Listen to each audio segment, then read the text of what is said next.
Howdy, we're here again with Kendel. Hi. We'll be asking this week's CRE questions. What does CRE stand for? Critical response exercise. Oh, cool. Have you ever thought about what you'd want for your body after you die? After I die, I probably, okay, I'm not sure if I want to donate some of my organs. It depends on how old I am when I die and how good my organs, like how good of condition my organs are in.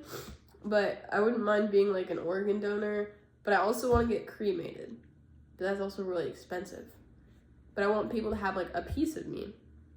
So I'd probably like donate some of my organs and then have the rest of me cremated for my family. It also depends on like how old I am when I die. So like if my husband's still alive, if I have kids, I guess it just depends on like the time of my life. Hard to think of now because you don't really have. Yeah. Understood. What kind of funeral or memorial service, if any, would you want? Definitely not an open casket.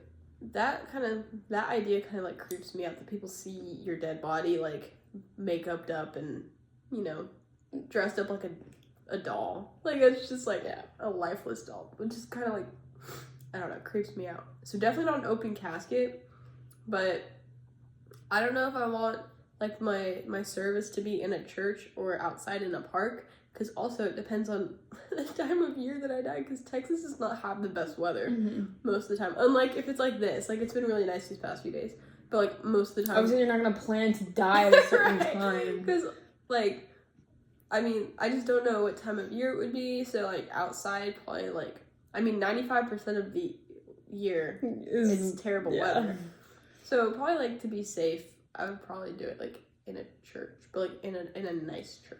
Would it be more of like a celebration or like because I mean, like in my mind, like when I die and like I'm going to heaven, like that's a joyous, because this is not my permanent home, so it's like I'm going back home, technically like to the Lord. So like that's joyous, no more pain and suffering. So I guess like obviously like it's a good like occasion for me, but then obviously like people like love me or whatever, so like they miss me, so like it'd be sad for them. So it's like a good reminder, like, hey, like it's not sad because I'm with God, Have you made any formal plans, like a will, or told anyone about your wishes? Why or why not? No, because I'm 20 years old. I don't think about dying. When I think about dying, I think I'm like, my grandma's 95 and she's still alive. So like I feel like I would be like 100 and die, but like obviously that's not the case. Like I could literally die like next week, or like I'm sick right now. I could die while I'm sick. Like you never know, or a car crash. So I haven't thought about it, but I probably should. It's crazy that you mentioned car crash, because one of our readings had to do with car crashes being a super, I don't want to say popular way to die, but it's like, it really is like a popular way to die because of... Well, especially like we live in a college town, there's a lot of drunk drivers and like, or just like stupid college drivers that don't know how to stay in one lane. And all those exactly things. And the people that have like their sports cars and they're reckless, like we live in a town, like probably like 95% of the population is like stupid young adults. Like like the probability of us dying in College Station is probably a lot higher because of car crashes. Yeah.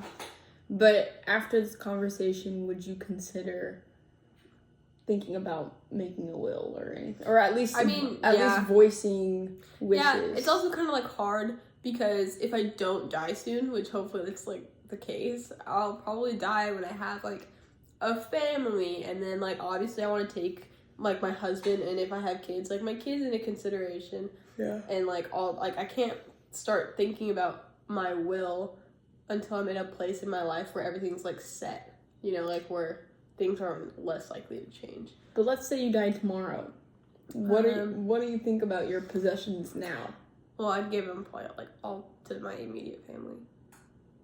Yeah, but the thing is, you have to have that written out, or else. Well, I'm telling you now. Or else a video. There you go. Or else give something. The government's gonna have to do it. Give something to Matthew. Oh, the rest can go to y'all. Okay. Well, then. Thank you for your interview. You're welcome. And you'll probably see her on the next CRE.